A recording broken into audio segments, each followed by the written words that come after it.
I will, yeah. I won't introduce him now. I'll do it, We're live. when he gets, yeah.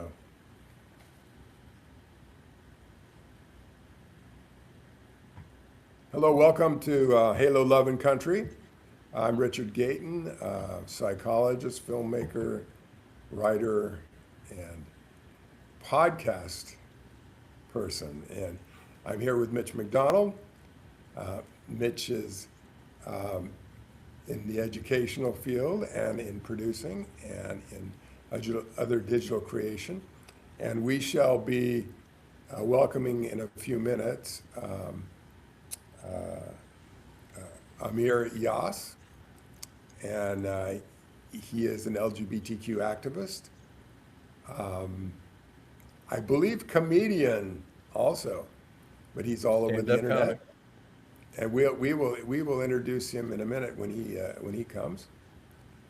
In the meantime, let us return to our favorite subject, the risk today, this week in August of 2026, of speaking out, whether you're in the LGBTQ community or you're an activist, or you're a student going to school, or you're a mother at home taking care of children, or a mother or a woman at work taking care of our nation by doing business or doing whatever you're doing. We welcome you all here. But what is the risk for all of us these days? We have an administration in Washington that is suppressing free speech, that appears to be violating the law repeatedly without concern for the consequences. There have been hundreds and hundreds of lawsuits now against this administration, trying to deal with the lawlessness.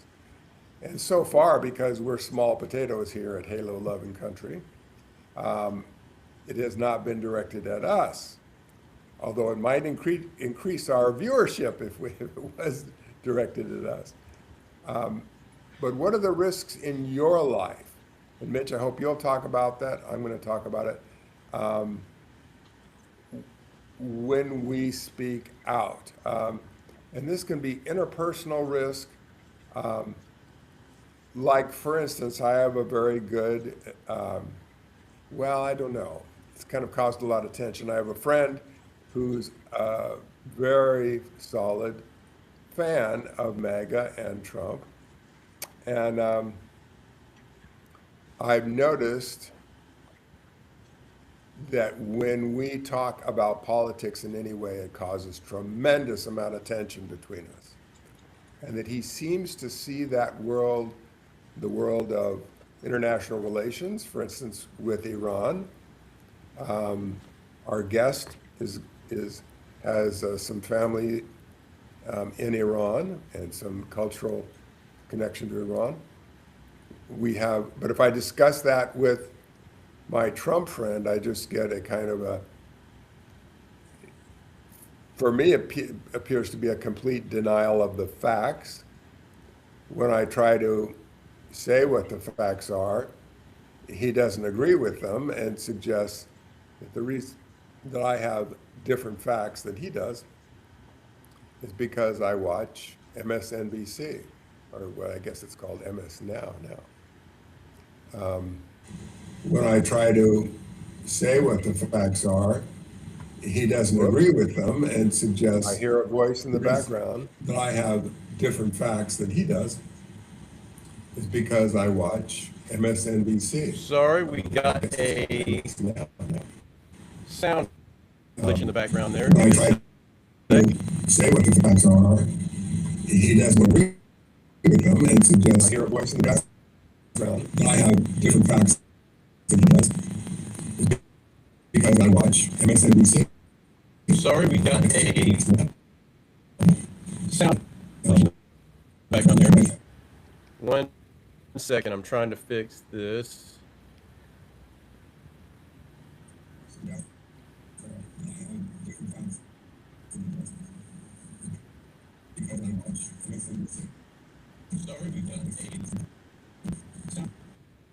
It seems like we're playing back the recording of what happened. 1 second, I'm trying to fix this. We're getting a little bit of a reverb from the live stream. It's throwing it back at us, so we're hearing both simultaneously.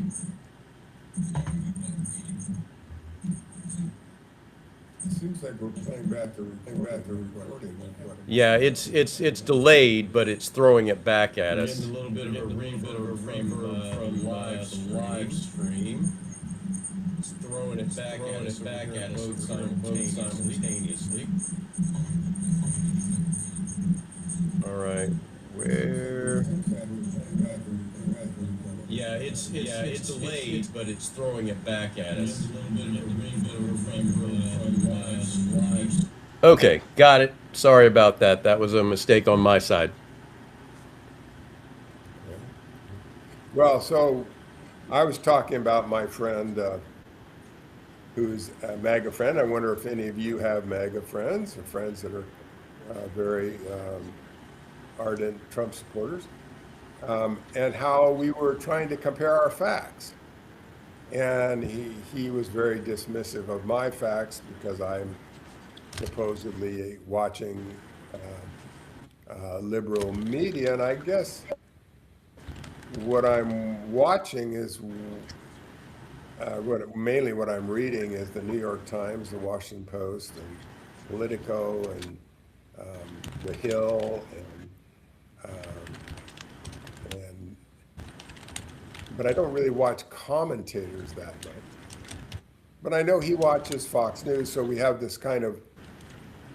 alternative facts going on. And my belief is that facts are not equal, and when they're coming from a particular bias, there's the tendency to completely distort the facts, and then you have these alternative narratives that are almost conspiracy theories. This can be done on the left too, but I see it primarily on the right, and that's caused tremendous tension between him and I. And we really don't have much to talk about now because he takes it so personally. My approach is, well, I've said some pretty alienating things. Now, I have another friend, a female friend, who's a very devout Catholic and a Trump supporter. So what I said to her, I don't think she asked me what I thought of Trump, but she was promoting the whole idea that we have you heard this one, that we have litter boxes in our elementary schools now for furries. Have you heard this one? Okay. Yeah. This was a conspiracy theory started by someone and promoted on Fox News. I mean, she truly believed that, and if you look that up on the internet, that's just purely. You look all around, there's just no evidence of that, other than somebody said it, and that becomes the fact basis for. If somebody says it on Fox News, it becomes a fact. So I said to her, well, then we started talking about Trump, and I said, well, this Trump's kind of a criminal kind of guy. He does repeated, but he's sort of into what criminals do, which is rape, stealing. Sort of a criminal. What else do they do? They Only a little stealing. It's just billions of dollars. It's a little. He likes steal. He's into snake oil schemes, which are kind of a form of theft from people. And so I started to say these things, and of course, she got out of the pool. We were in this exercise, and she said, and I think she was kind of laughing as she said it. She said, "I shouldn't talk to people that I disagree with." And I thought, well, that's okay. So it's like one of the risks of speaking out, and it is important to really stay close to the facts, to stay close to what is really going on. and not to go into your own conspiracy theory of what could happen. Like I have tremendous fears of what Trump's going to do next, which most of them have not been, have not happened. Even worse stuff has happened, but not what I thought was going to happen. We need to stay near the facts.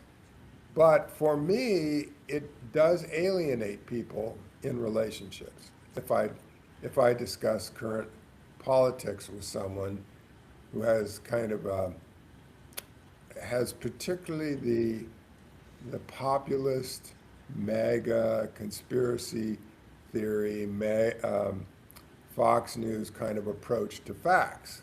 So that's what I found. I don't have anyone. Oh, I have another. Well, no, I'm keep getting to here. Now we're going to a third friend who I think is kind of willing to look at both sides, but also gets influenced by the MAGA point of view, I think. But he honestly seems, he's one person who I can talk about it with. And he's able to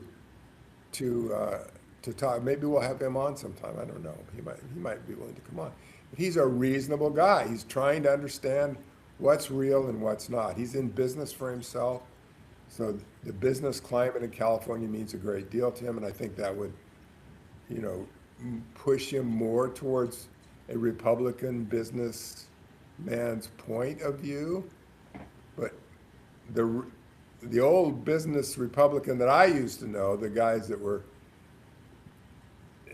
very much into trying to not increase the deficit and be responsible with spending and all that, those folks, I don't know where they went, but they're gone. I don't see them anymore. But Well, they got so they got in the line for the profits. They still don't want to increase the deficit, but they do want to increase their profits, which that's where we get into the situations we're in now, where they have to shave the money out of every government program that isn't immediately profiting them. and then borrow the money to pay for it. It's very interesting. Like Democrats like to borrow money too, but the Republicans are really into borrowing money on the national credit card. So we have, hey, yeah. So I don't know, how does it work with you in friendships, Mitch? Are you able to? Do you have any mega folks in your sphere of influence or family or? Well, lots and does it- lots of them. This is Lots Arkansas. and lots. Lots and lots. It's an oddity here that our art community is probably 40-50% conservative. And of that, I'd say, 75-80% of those, well, maybe not say 75%, let's just say half. At least half of those are Trump supporters. And you end up getting into discussions about what that means for them, and they post things that are demonstrably untrue, but it's emotionally true for them. It's just not factually Yes. true. Yes. That never-ending fear that the country is going to be taken over by people coming across the border. And and it's all anecdotal stuff. It's always, oh, there was a rape by an illegal, there was a murder by an illegal, there was this illegal stole a car and crashed it. And the one thing they don't want to hear is, even our federal government says the statistics are that a little over 50% of our crime is white males. You could fix a whole lot of problems if you got rid of white males. And the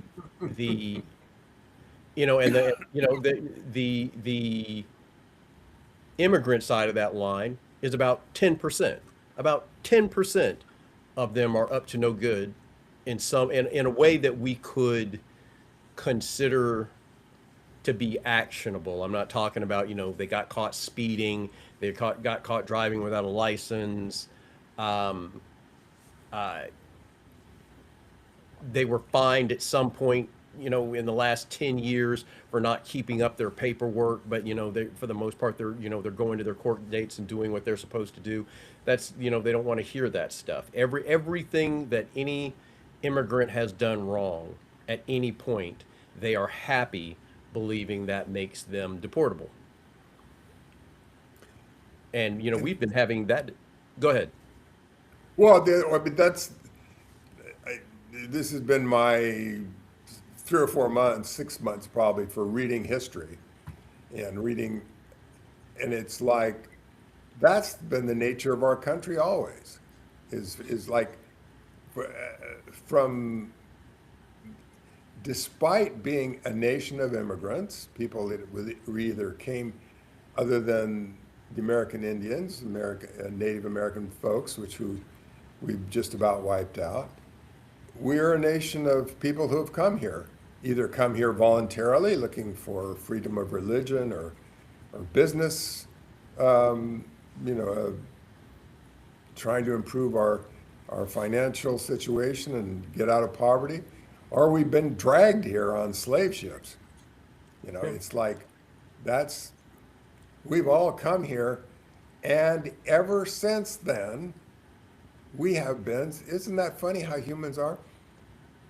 That we have been so suspicious of immigrants. And while on one hand, we're so suspicious of them and we have all this fear of them, and while we're openly welcoming them, while we have the Statue of Liberty, we're known across the world for actively encouraging immigration and in a very objective, getting back to factual stuff, one of the reasons we're so wealthy is because of immigration.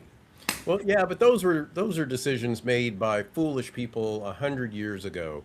The Statue of Liberty, I'm not sure if that was Rubio or Vance that said, we want immigrants, but we want the right immigrants.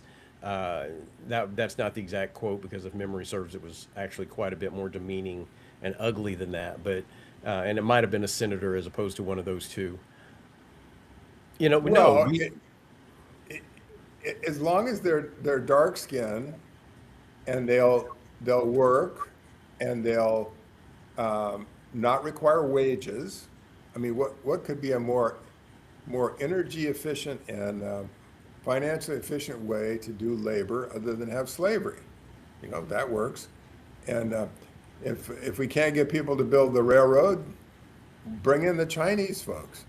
We can't get people to pick the lettuce in the Central Valley of California, bring in Mexican people, Guatemalan people. They'll work for 1/3 the wages.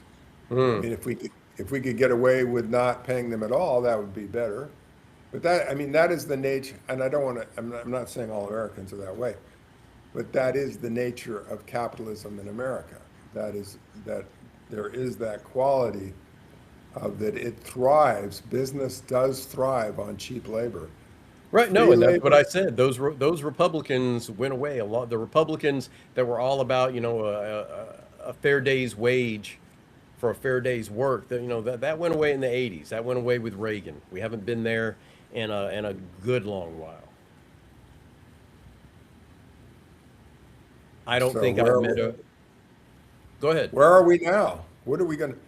What do we do? No, We you have already said it. Where we are now is they need slaves. They need people who don't know their rights, that they have the fewest number of rights possible. They don't know what they are. They don't know how to find out what they are, and they work for next to nothing. Take your drugs, shut up, come back in time to do the work we need you to do. Do it as well as we need you to do it, which isn't very well, because we've got that planned obsolescence in everything we make in this country now. So, we need you to make it well enough that it lasts to the end of the warranty period, which is getting smaller every year. You could count on your product lasting 10 years. When I was a kid, it was 20 years. When I got to be an adult, it was 10 years. Now everything's like a 1-year warranty if you're lucky. good luck Yeah. enforcing it. Yeah. Well, me being a wealthy landowner, like I am, At least I have a house that I rent out. So we had to rehab it. My husband reminded me it was just a year ago. And the previous tenants had been in it for 20 years. And they had dogs and children and all sorts of stuff. They did everything that people that have lived in a house 20 years do to a house. And it was old and funky and run down, and it needed just about everything done on the inside. So we put in floors and patched holes and resurfaced and new electricity and new plumbing, all sorts of things. Not a new roof, but we needed a lot of workers. So here I am, I'm capital, okay? And I need workers. I'm running a business. I'm renting out a house. Yeah. I'm holding on to a piece of property. I need workers. So I have used a handyman who is for many years, a Mexican man, has a large family here, one of the nicest people I've ever met, and very, very reliable, does good work. And hopefully I pay him a good wage, pay him what he asks for.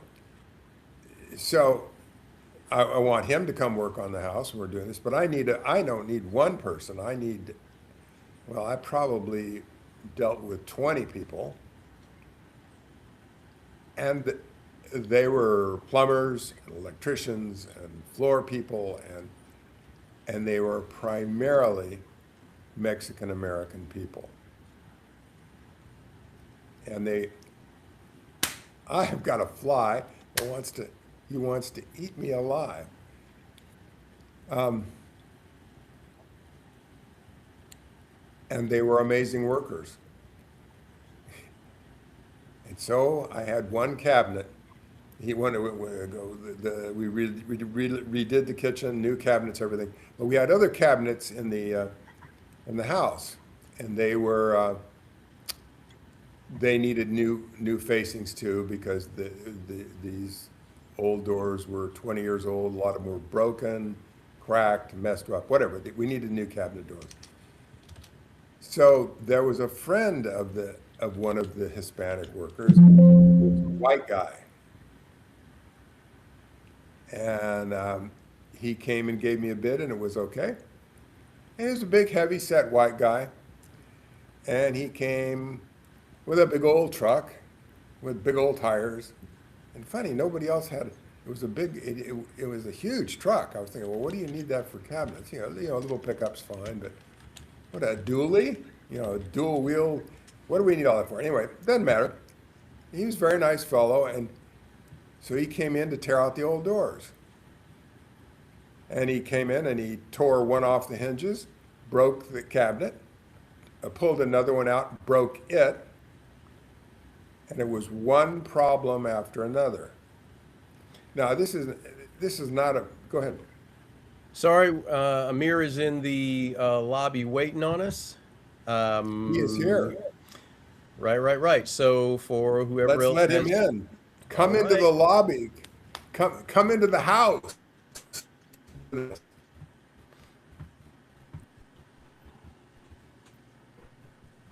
All right, hold on, Amir.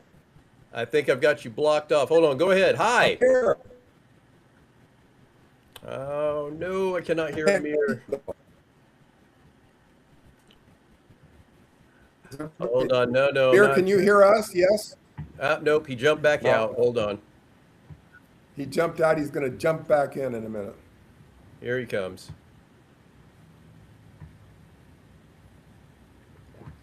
Hi guys, can you hear me? Yes. I can hear you. Great. It had to be on my iPhone, so anyways. Hello. Hello. Thank you Lovely so to much for have joining you us, here. sir. Of course, sorry I'm late. I was a little delayed today, but I appreciate your patience.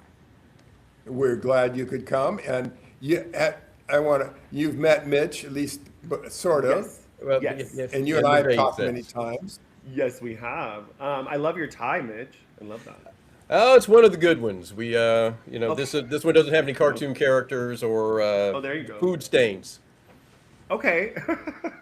I love It's that. good to wear clothes without food stains. We work on that. Yes. We appreciate Yes. that. We appreciate that. I wore white because I am a virgin prince. Oh. Just And I'm wanted just the you to prince. know. Amir, just the prince. Definitely not a virgin. Let me introduce this man, and I hope I'm saying your last name right, Amir. It's Amir Yas, correct? There you go, like Yas Queen. Easy. What do you know? Okay, Easy. Amir is a digital creator. He's an LGBT activist, and he's all around social media. You know, when I looked him up, he's been on Just Saying with Justin Martindale. That was a fun one to watch. Thank He you. has his own podcast. Could you say the name of it again, please?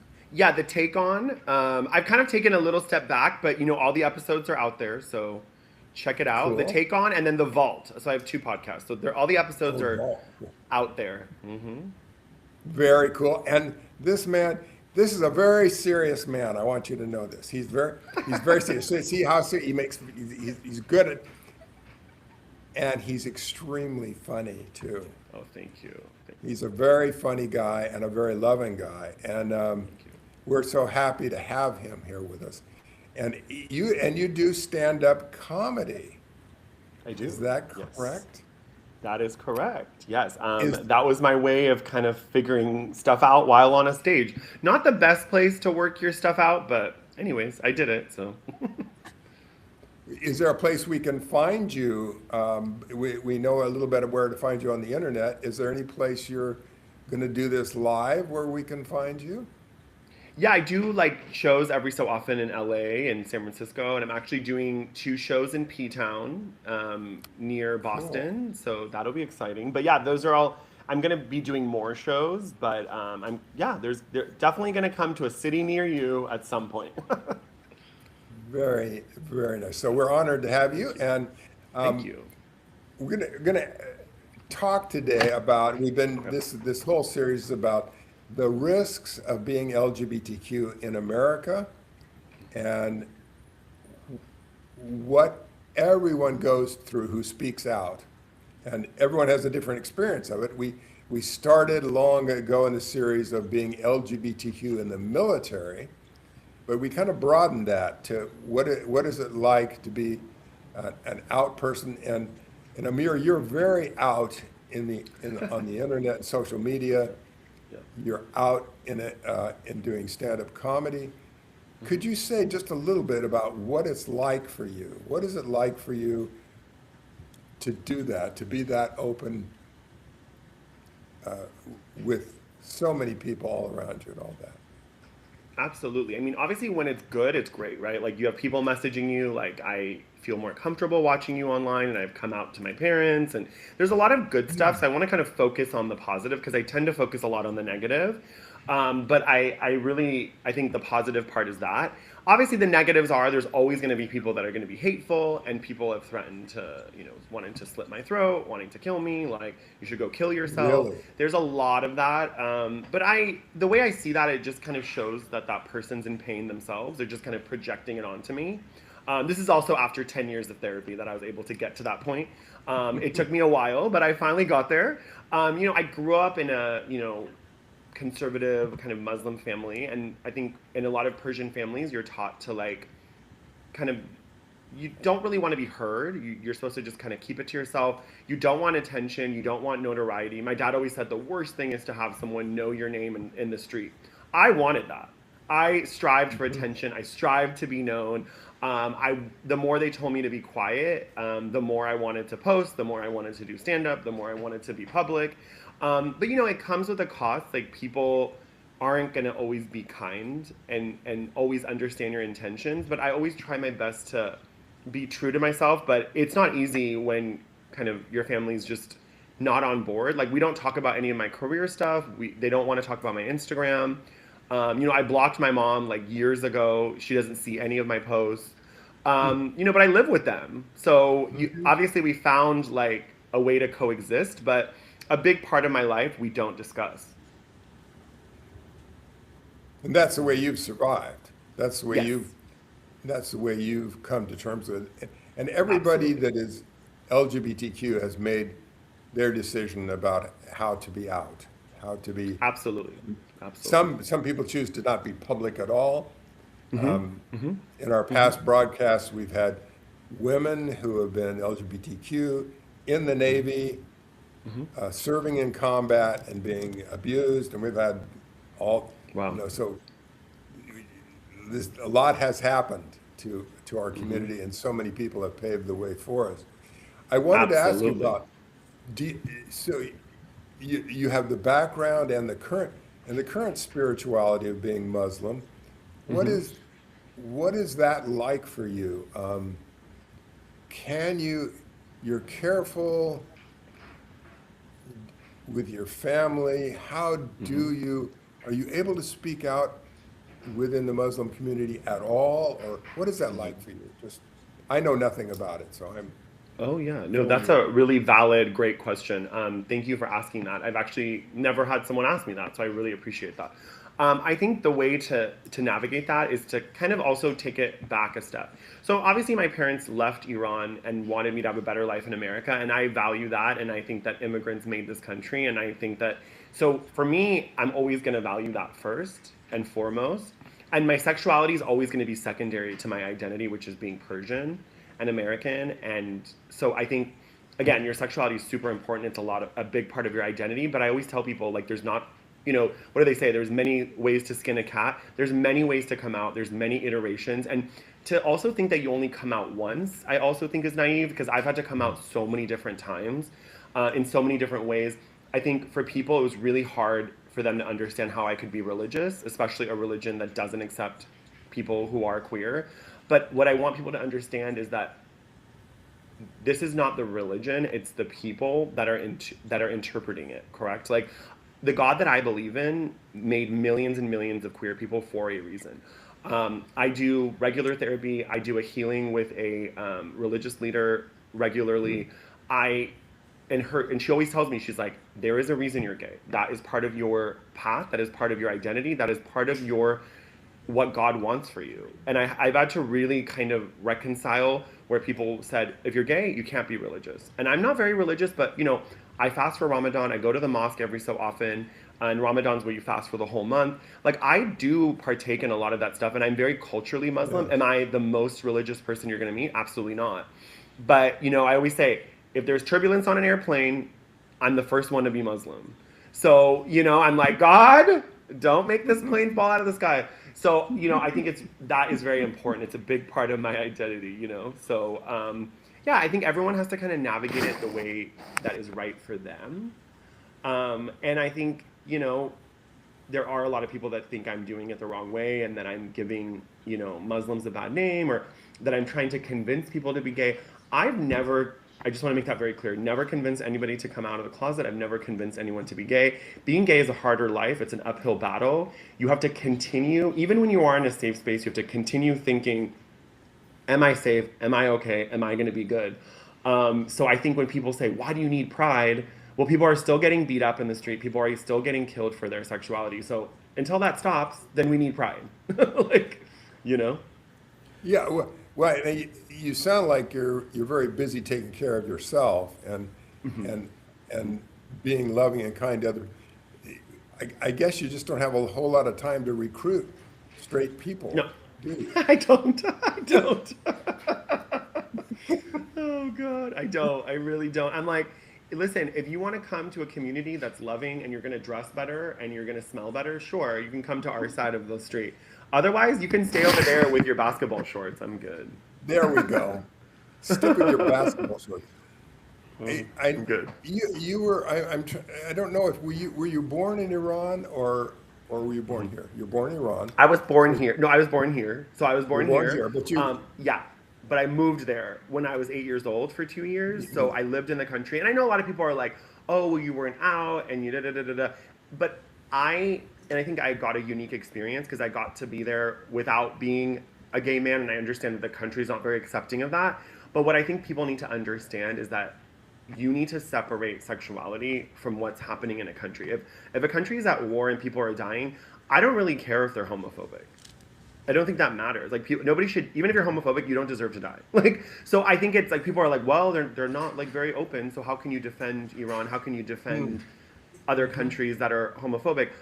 I don't really care about that. I think that's like secondary to me. To like humanity first, sexuality second for me.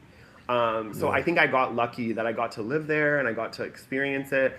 And of course, you know, it's different than the U.S., right? There's military on the street. They have some strict rules. But, you know, Iran has like really become a lot less intense. It's become a lot more open. I know that it's, if you compare it to the U.S., you're going to be disappointed. But I think that comparing any country to another one is a mistake anyway. Well, well, you're my closest expert on Iran.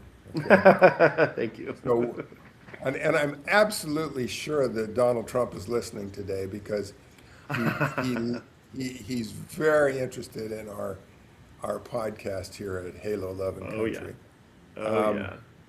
What would you advise him to do about this little war he started where he's, I'm sorry, folks, I am chasing away a fly and you're just going to see. I know, I see that fly. It's Donald Trump. I'm just doing strange things with my hands. Government monitor. Yeah. Oh, yeah, it's a government monitor. It's the spirit of Lindsey Graham come back from hell.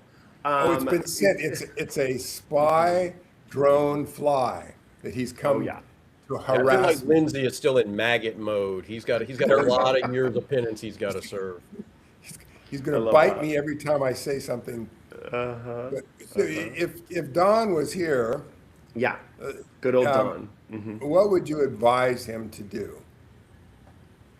I would advise him to do what I tell anyone is to mind your own business. If you've never been to that country, you don't know anything about it, mind your own business. I think we have so many bigger fish to fry. Nobody in this country has good healthcare. People are literally getting fired for giving free food to their students because their students are below the poverty line.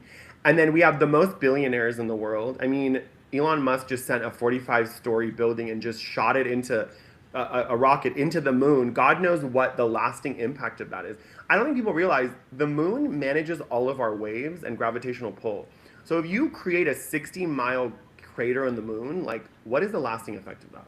You know, like, I don't think people think about this stuff, and I know that Americans are overworked and underpaid, so they don't have the time to sit and think about this stuff, but I don't have the luxury. Like, as a intersectional person, gay, Persian, Muslim, I have to think about these things because I want this country to be better. And when I comment on Instagram against ICE or anything that I believe is incorrectly operating in this country, the number one comment is always, then leave.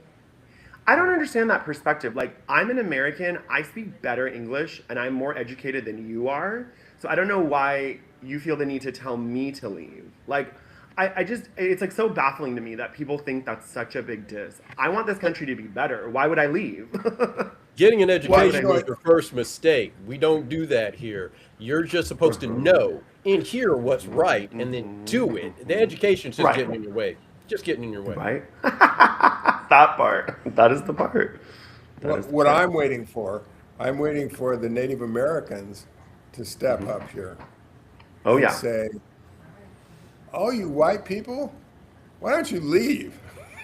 Why don't you leave? I mean, they just Why don't you deported go someone back who's to your native. country?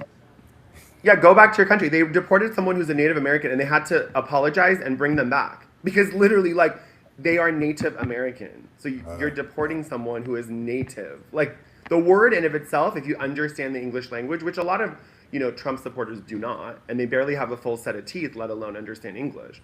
So you know, that's where I'm at with it. You know, and I'm sorry, like, I know that's facetious, but the reason I say that is that hate drives a lot more than love does, and I hate to say that because I don't want to live in a world where that's true. But I saw this interview with a Trump supporter who took 5 buses to go to another county to vote for Trump. I don't think a Democrat would ever do that. And I just think that, like, when you're drawn with so much xenophobia, Islamophobia, homophobia, it really drives you to show up to these rallies and continue to bootlick and continue to be enamored by a man who does not care about you. They literally asked him about this, you know, diarrhea crisis with the lettuce, and he said, I don't know what it is, nor do I care about it. I mean, your president does not care that his own citizens are getting sick and they're ill. And I get it, people are not dying, but people are missing work, they're getting ill, and it's not even on your radar. That's who's leading you. Like, aren't you embarrassed that you're proud of that? Like, I don't know. I'm not saying that Obama was great. I'm not saying Biden was great. I'm not saying any president is perfect, but at least they pretend to have some formality and some humility. And at least, even if they're pretending to care, at least pretend to care. Like, Right. Well, no, Yeah, but I think it just and that's the weird thing. They make don't it need till you him to make care. it, baby. Yeah, they don't need him to care. They're especially around here. I'm in Arkansas, and they are so big on. I look after me. I take care of mine. I'm a hunt for my food. I'm gonna grow my food. I'm gonna fix my car. I don't need nothing from you. You know, they forget that the shitting yourself to death diarrhea problem from the cabbage they bought. That crosses all lines. The 1 week you didn't go hunting and you bought a steak that's got botulism in it. Well, you would have been protected from that 2 years ago. They don't need it. Absolutely. They don't need us. absolutely. It's like that in Orange County too sometimes. There's a lot of progressive stuff, and Orange County's become more purple, and it's like there's people Yeah. I've seen protest against Elon Musk, I've seen protests against Trump, but I think there's still this like American plains, like Oregon Trail mentality of like, I'm only gonna look out for myself. My sister, lives in Europe, and whenever I go to Europe, I'm always shocked at how much people take care of each other. Your neighbors know when you're out of town. People look out for each other. I'm not saying that doesn't exist in the US, but there's become this idea of like, as long as I can pay my bills, I don't really care. Like, I don't want to live in a world where I go outside and I see someone who's unhoused or someone who dies of an overdose, and I'm like, well, whatever, fentanyl, that's not my problem. I don't want to live in a world where people are just desensitized to that. I think that's really sad. I don't think that's a world that I think we should be proud of. I want to go No. back to the responsibility of a Persian Muslim man in this world, in America, in America, which is not a Christian nation, which is a nation that embraces all religions. Absolutely. What is the responsibility in your religion to yourself and to your society? What? Because I don't know, and that's what I'm really asking. Okay? I think you do know. I think yours. Yeah, I mean, that's a really valid question. I mean, what a lot of people don't realize is the only religion out of the three monotheistic religions, Judaism, Islam, and Christianity is the only religion that actually pushes recruitment, going out and missionary work and actually bringing people to the faith. Judaism is literally a closed door policy. I was talking to my Jewish friend about that. They're like, we don't want you, we're good. Like, don't come to our door. And Muslims are the same. We don't do recruitment. We don't do missionary work. We don't do any of that stuff. We don't do Qurans. We don't exchange a Quran for a meal. Christians do that. We'll give you a Bible and then you get a meal. Like, they do a lot lot of stuff. And again, I have a lot of Christian friends. I grew up going to an Episcopalian school. I have no problem with Christianity. You're breaking up just a hair, Richard. Uh-oh. I think he's breaking up. Uh-oh. Hold on a second, Richard. Give you a second to reset there. I think he got stuck. Oh, there we go. Okay. Are you flowing again, Richard? I was saying, when I go down the bell, No. You might have to go out and come back in. Yeah, Let's you try sound that. like a sick robot right now. obviously,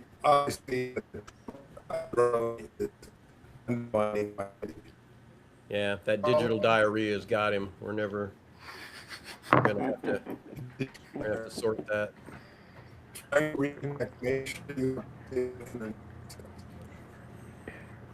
Should we call him? You might have to call. Should we call him? No. Tell him to get out and come back in. No, he can hear us. He's waiting it out. We have this problem every once in a while. We have this problem. Okay. Yeah, Riverside does that sometimes. It's not your fault. It's like Riverside because I've used Riverside before. Yeah, we were arguing the Riverside choice earlier, right before you got here. Actually, and it was probably really? a good thing that you were slightly delayed. We had Okay. just sort of a technical snafu, and then we were dancing around with it, and Richard was Oh giving me no. you chose this. and I was giving him the. No. But you know, if we change now, we got to learn a new program. I got to learn a new program, and No, so- Riverside's good because it does the 3 and then it does the 4. Like I've used it a lot. I don't think there's anything better really. Well, I'm glad to hear you say that because it was. Well, now it was you're right. frozen. So, Am I? Yeah. Dang it! Should we try to go in and out? Like both go out and come back? Hold on, let me try bring that. Richard back in. Okay. Okay. Wait, Let's see. and then I'll jump out.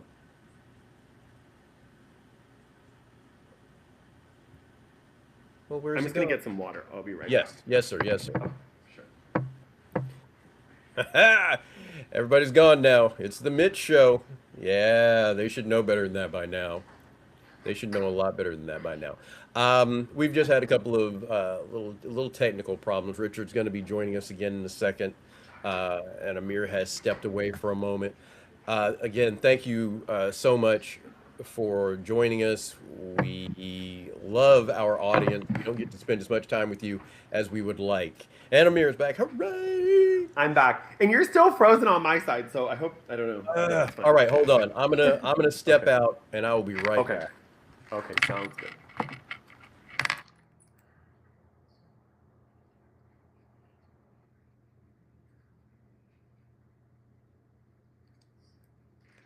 And you now you can you don't have to whisper. Last time they're like resetting. You guys can talk. Oh, you said from the death. Did you see that video? No, I don't know, you're talking about like that. Or like I love your sick brain. this is the side, gorgeous. I was telling her, Mashallah, like she's so stunning that it's like, yeah, this is nice. But this is Well, none of you need makeup. You, Hetty, Aro, you guys are all like good without makeup. Yeah. Thank you. I don't know. You know, you tell you. Of course, you have your own stuff. Of course, of course. So, دیگه نباشه باشی فعال نبینی دیگه اصلا دیگه چیکار کنیم چیکار کنیم Okay, so.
All right, Amir has stepped away.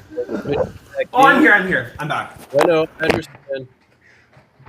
It was a Sorry, I was talking shit with my friends. that was a We've dance. made it Okay. back. Hi. Now, Hi. now Dick is on the bottom. Ooh. You're on top. I didn't know that. Uh, Oh, my God. Well, let me get ready. Never mind. I'm not going to go Oh, there. I love that. Please go there. This is great. Okay, so what you guys said something. You asked me something deep before we got. It was I was about- talking about the recruitment in religion. Okay, do you want me to just start from there? Yeah, and also just what is the responsibility of a Muslim man, a Persian Muslim man, Sure. to his faith? Sure. Okay. as far as being open and honest about himself or whatever. I don't know how you want to take that. Okay, great. I can take that. Yeah, so I, grew up going to Episcopalian, Christian school, and our priest. It was very open-minded. Our priest was pregnant, and there was very open-minded, but there was a lot of like missionary work and a lot of recruiting and like trying to get people to Christianity. Judaism, Islam, they don't have that. So we're never. I know like I've seen a lot of like Christian nationalist TikToks and Instagram saying everyone's Muslim now with Mamdani and Al Sayed in Michigan, and JD Vance was like, oh, Al Sayed's going to be the next president. Yeah, he's an American citizen. He could very well be the next president. Also, when your children are half brown and you feel the need to talk crap about Muslims, it's very interesting to me. So I'm like, okay, but I think that there's fear that Islam's taking over the world is not the case, So I think that there's a lot of fear mongering that goes into it, and a lot of people are like, oh, they're out to get us. We're not. Like, the Muslims have been here from day one, and they will be here years after that, because that's called freedom of choice, which is, this country was built on that. So I think, I saw this video where this woman was talking about how there was a halal section at her supermarket and how Muslims are going to take over. No, that's just a dietary restriction, because you had no problem with kosher, so why do you have a problem with halal? So there's just a lot of fear mongering, and I think the less we understand about each other, the more nervous we get. So my responsibility as a Persian Muslim in America is to educate people and to not take things personal, right? Like, if someone sends me a message saying, I was so scared of Muslims and I thought they were out to get me until I came to your profile, I take that as a positive thing. I know it can be, okay, well, that's very like kind of a little backwards of you to think that way, but I appreciate that you don't think I'm scary and that you can listen. And I always say, like, if you can make people laugh, you can really educate them. So if I can make you laugh, and then I can also take that opportunity to say, hey, Muslims aren't that scary, Persians aren't that scary, and also gay people aren't that scary. No one's trying to take your husband, no one's trying to predatory, like, these are like outdated tropes. And listen, just because you're part of a community doesn't mean everyone in that community is perfect. There are a lot of horrible gay men. There are a lot of horrible Muslims. There are a lot of horrible Persians. But I also feel like that's in every community. So, yeah, that's my No, responsibility. I want to break in here. Yeah. No, there are no horrible white people. We are wonderful. We are perfect. Even if we don't have any fucking teeth. Who's, I said that. that was, Amir, hold on. I Mitch, want are you scary? I don't know. You don't seem very scary to me. Yeah, I'm absolutely terrifying every room I walk into. I am a whole other level noticed that. of terrifying to my Caucasian sure. brethren and sistren. But Amir, as Richard was just, he was Thank asking you. a question Thank about. you, Amir. Lovely. Of course. You were Richard was just asking you the question about the proselytizing that is common among Christians, and since we're on that, I just wanted to, if you don't mind addressing an issue that I have that comes up a lot when I'm trying to have this discussion with people, and that is the idea that the Muslim faith does not necessarily recruit, but it enforces. I've had a lot of different arguments where I've had to, where the idea that if you're within a Muslim community, you're a secondary member until such time as you have accepted the faith. And that's actually me trying to polish it up a little bit, because I don't know enough to fully argue all of that point. Because I would the thing that I say to them all the time is simply, you are, as Christians, you're removing everyone who is not Christian from your community. You are making them secondary. You're treating them as less than, and you're confused that any other religion might even vaguely do something the same, othering people who aren't quite fully in agreement. And so, if you wouldn't mind addressing, how much of that you've seen, how you feel like that works. I understand. I want to just like clarify if I understand it correctly. So you're saying that if it's like a mainly Muslim community, and the people that are non-Muslim are not feeling welcome until they're part of the faith, is that what people were saying? That's the soft version of the argument that I have to have with people. It generally tends to be uglier than that. But you're here, Okay. and I feel like you can give a clearer answer than I give. For on sure. For sure. I just this is not me being sassy or rude. I'm just saying to that person, like, have you ever gone to a Catholic church or a Christian church and walked in without knowing anyone? The looks you get, the comments you get. I mean, it's not the most welcoming place. I just want to make that very clear. And this is not a criticism on Christianity. It's That's just the same point I made. yeah, and I think that the thing with Muslims is that a lot of times the Muslims in this country are not really Americanized. So they're coming from a different culture. So a lot of the cultural stuff is also bleeding into where, you know, a lot of communities that are not like raised in America don't know all the customs and standards. They might come. We lost your sound. Whoops. Nope. I don't know. It's Yeah, did it there you connect? are. No. There you are. Okay, I don't know. It's like disconnecting in and out. So I don't know why it's doing that. I'm so sorry.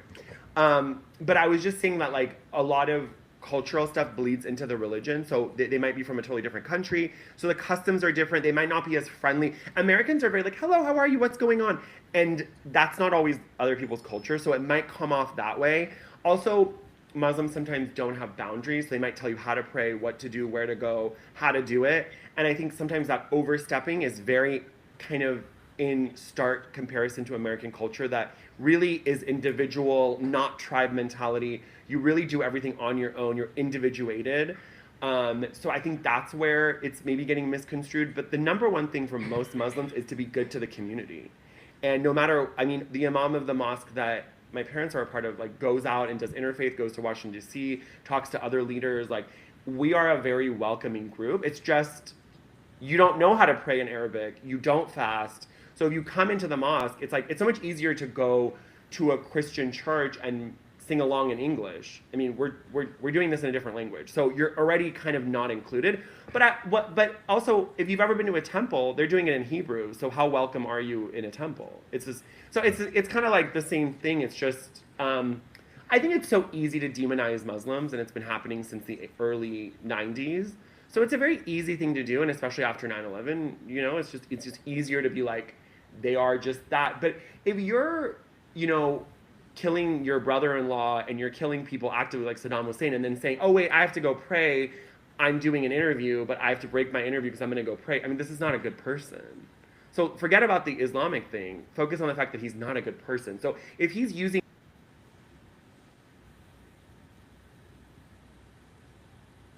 God, I got disconnected again. I'm so sorry. There you go. You're back. I don't know why that. I think the CIA is listening to us. I don't know what's happening. They keep Well, we disconnecting. already know that. Yes. There we go. Yes, Yeah, yes, the they are. fly So- landed, and now it's jamming the yes, signal. yes. So I think navigating that. So there's a lot of different parts of this question to answer it properly. Is that there's so many different intersections to being Muslim and maybe not feeling welcome. And again, it's hard to answer this without knowing exactly what the complaint was. What did they say? Were they asked to leave the mosque? There's a lot of, but I've definitely heard, you know, like, but again, like I said, it's in a different language. You're praying in Arabic, so it's not really, yeah, I don't know. It's not for American, but there are also a lot of people that convert to Islam that are formerly Christian, formerly Jewish that convert, and they do. So that does happen quite a bit, and you know, we have a lot of interfaith, and so yeah, I think it's yeah. To those people, I say, if you didn't feel welcome, then maybe go to another mosque. You know. Same thing in churches. Same thing in Christian churches. Same thing. Totally. I've been to a lot of Buddhist temples in Thailand, and there's a language and a cultural barrier, but if you relax and treat people with kindness, I've noticed people. I've traveled in Bangladesh. I was welcomed by Bangladeshi Muslim folks, and they were Wow. so Beautiful. It's like, and you know, it used to be us, my folks, the Irish people, were not welcome in America. We Yes, they were were Catholic. The dominant sect in America was Protestant, and pretty soon we're very dominant. And it's a lot of the Irish people that are unaccepting of new immigrant people. You know, it's just Right. humans. It's not an Irish thing. It's not an Right. Iranian thing. Mm-hmm. Mm-hmm. It's not a black thing. It's that Right. some people are accepting and some people are not. Some people are Right. open to the rest of the world and some people are not. It's Absolutely. like Absolutely. Americans live in an island here. We look around, Mm-hmm. we live in this, we think we live in an island.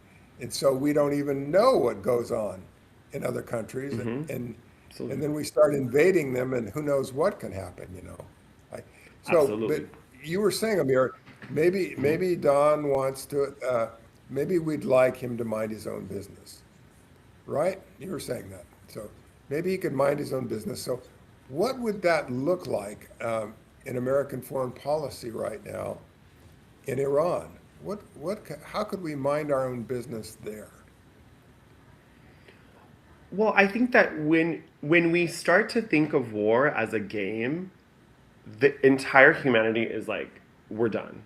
And I think what's happening now is when you change the Secretary of Defense being when someone comes at you and calling it the Department of War, that's a problem.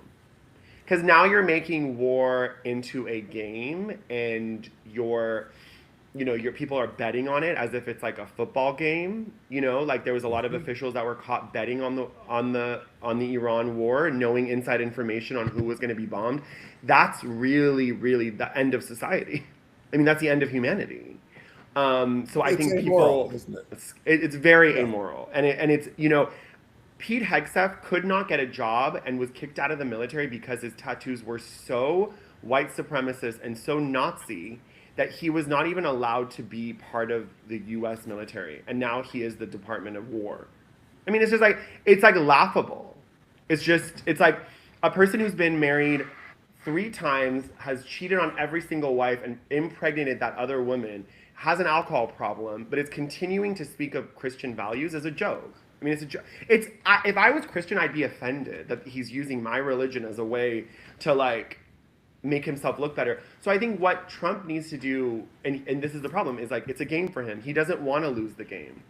So he's already lost the war. He's already given billions of dollars to Iran to rebuild. So you've already lost, my dude. Like you've already lost, but you don't want to admit it. And I think this is the problem. There should be a cutoff for presidents at 60 years old.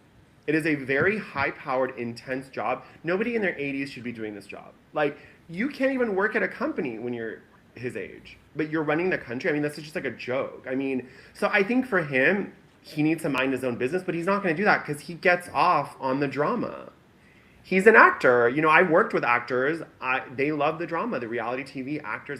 He loves attention. There was a time where New York and Donald Trump were hand in hand. Like he still lives in that world in his mind. So I think the only thing that's going to make him stop is I really don't know what's going to make him stop. I really don't know. Well, what I'm hoping is, here's my bias in all of this, is that there is a tipping point within the country when enough people have had enough. Yes.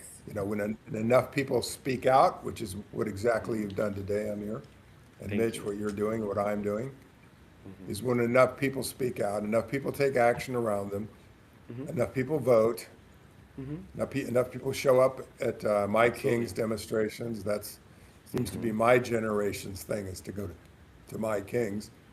I love that. I went to New York and it was so inspiring. It was like hundreds of thousands of people walking in Times Square, and and it was peaceful and it was beautiful, and that's America. And if you have a problem with protesting, you know nothing about US history. The Boston Tea Party, not wanting to pay taxes. America is built on protest. We left the United Kingdom because we did not want to be oppressed. Like, so if you think you have a problem with I see so many of these Fox News idiots going, oh, another protest. Oh my God, they ruined Walmart. You're so worried about Walmart, who has insurance, but you're not worried about black and brown children being murdered in the street. I mean, it's just laughable to me. I mean, the fact of the matter is, when 2 white citizens were killed by ICE and nothing changed, the world, this is it. We're cooked. It's it. Like, because before it's like, oh, black and brown, oh, we don't know, he was Muslim. Okay, but these are white individuals. So what's your excuse now? So I think it's really scary that it's like that's the end of a democracy is when they stop reporting the deaths. They've stopped reporting ICE deaths that are happening for medical reasons. That should be alarming to everyone. Like, and of course, like social media, people are talking about it. I think things have changed. Without Trump, there would be no Mamdani. There would be no Al Sayed. There would these people. So we should be rise happy about that, technically. Exactly, because whenever things get super dire, it's like, what do they say? How do diamonds come to be? It's by pressure. So these kind of people, because I see these Republicans going, how the heck did he get elected as mayor of New York? Because people want change. Like, Americans live and breathe by wanting more from their lives. And if you want to remove every single immigrant, you're going to have a very boring, stale country. Go right ahead. Because you don't season your chicken anyway. So go ahead. Go ahead. Remove all the spice in the country. Then great. You're going to have a really boring ass country. That's great. Great. And look at our history. I mean, great points. And look at our history. Look who inspired us, Barack Obama. Mitch liked the seasoning. I know what you like. Born in I Hawaii. know what you're like. Oh my gosh, look who inspired us, John Kennedy. So John Kennedy, white guy, Irish Catholic. You know what the big drama was in 1960? He was a Catholic. That was the big drama. We can never elect a Catholic president.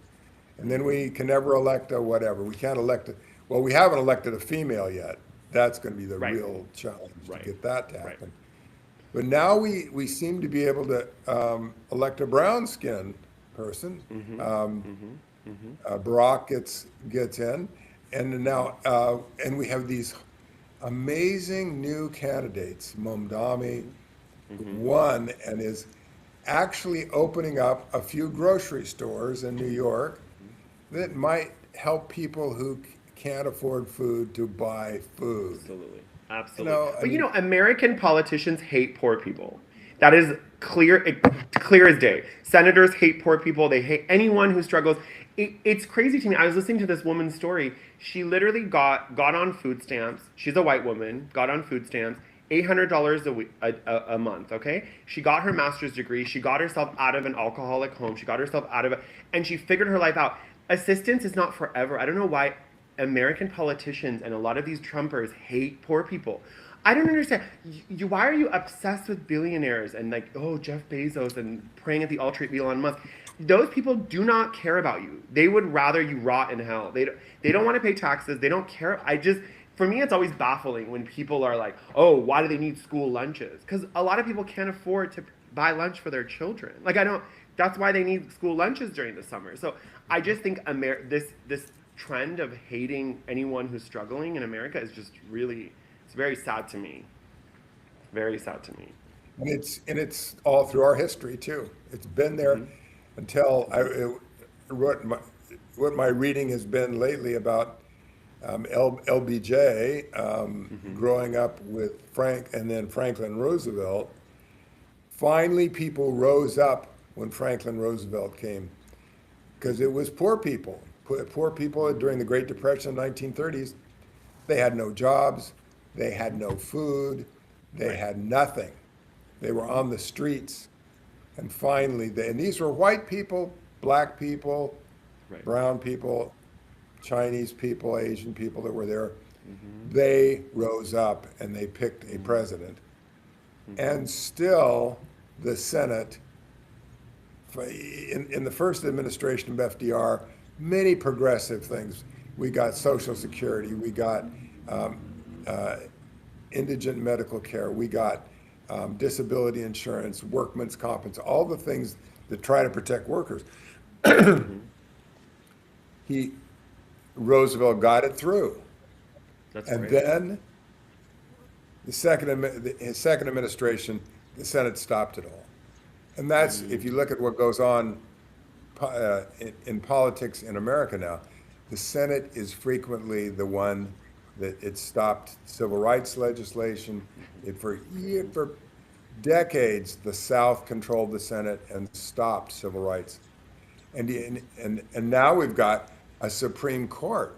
Interesting. Oh yeah, lovely group of people, right? Yeah, and we got another group of of folks that are stopping civil rights, Right. don't care for poor people, not No, interested they in do not. helping. They do not. Done, income, any kind of income equality is communism. I mean, it's amazing. You They know, love it's, that word communism and they don't even understand it. It's like if you I they go just for think it. Russia, they think, oh my God. It's like no, it's called caring about your neighbor. What happened to love thy neighbor? I mean, if you're so religious, don't you know that? Like it's one of the commandments. I'm Muslim and I know that. So I just think it's just I don't know. It's baffling to me that people continue to harp on, oh well, this is America. You should rise by your own bootstraps. If you're not able to get a job and you're not able to take a proper shower and you're not able to afford clothes, how are you going to do an interview? There's this great organization in LA that does that, helps unhoused people get clothes, shower, go to an interview. Do you think that if you show up smelling and wearing dirty clothes, you're going to get a job? I mean, it's just like, I don't know what people, oh, they should work harder. Why is this person in the street? They should work harder. If you say that, you're either a sociopath and have no understanding of social issues, or you just really don't care about humanity. So like if I hear another person say they should work harder, it's like that's not how things work. That's the whole point of like assistance. Like it's supposed to help you when you need it, and then you don't need it forever. And of course, there are people that abuse the system, that have children to get. I understand. Okay, fine. But like out of the thousands and thousands of people that help, those numbers are negligible. The people that abuse the system. So to me, that's worth it. Like to the people that you help. So when I don't know if y'all watched the World Cup, but every single country out of the 32 countries all had universal health care except the United States. Are we not embarrassed about that? We're not embarrassed that like we're the only country. We can say American dream, make America great again.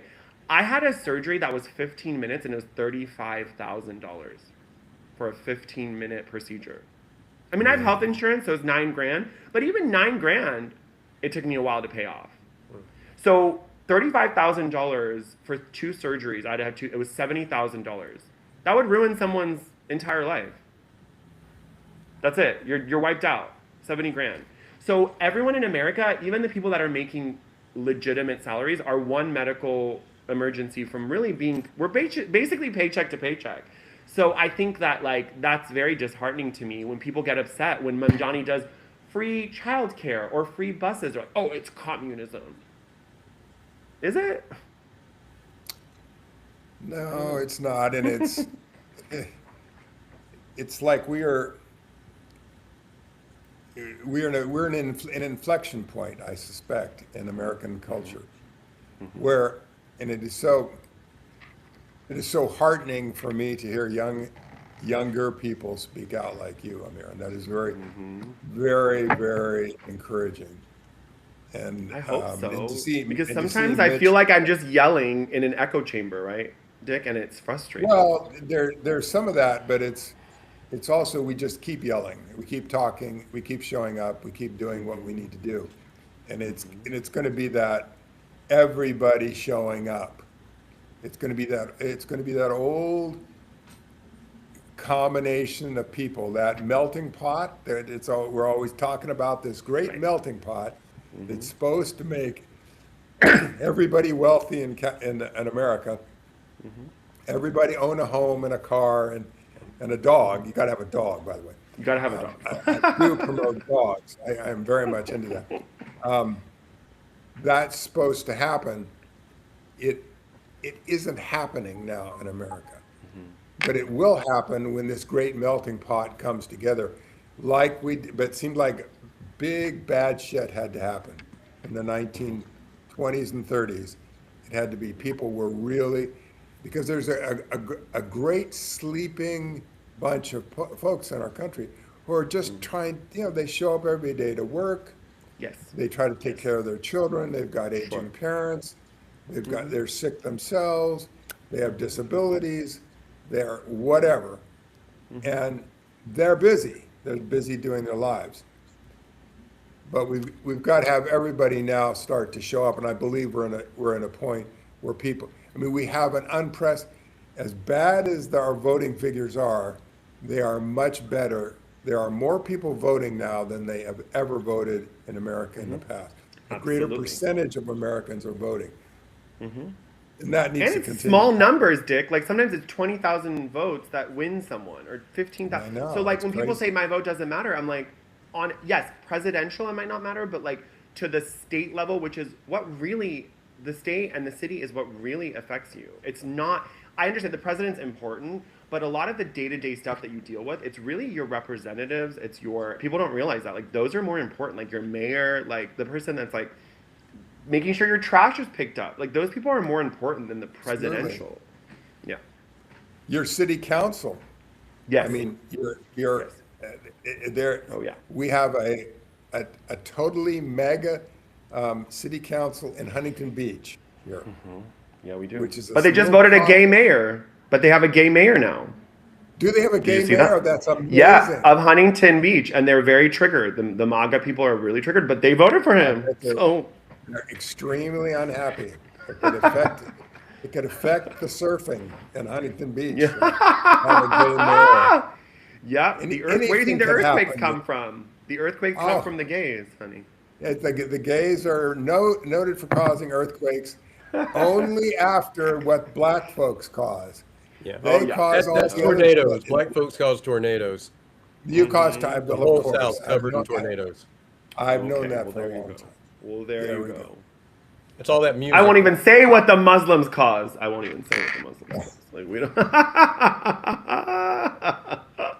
That's funny. My belief is that we are all we are God's children. We came from the same source, whatever we call it, our higher power, the universal mind, the whatever. I mean, we have 1,000 ways. My belief is we came from love, and eventually we can get back to that. We'll go back to that, and we can allow love in politics.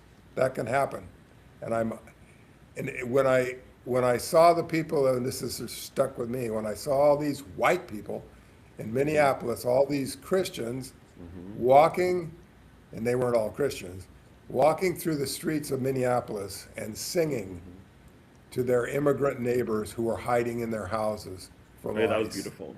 Beautiful. That made me cry, and that made me happy. It was like, we reach out in love to each other, it's going to change everything, and I believe that's happening now. I believe that. Yeah. And you, Amir, you went to that rally in New York, and I've been to a lot of Orange County rallies, and there's a love there. Yes. We're not Yes. we're not hating on anybody. We're just saying, hey, listen, we're all in this together. We can make something. We can create change. That's what this country is about. We're about Absolutely. loving Richard, our I neighbors. hate to step taking on care you of there, each other. but we have hit our wall, I think. I think we've hit our wall, and I want to thank Amir for coming.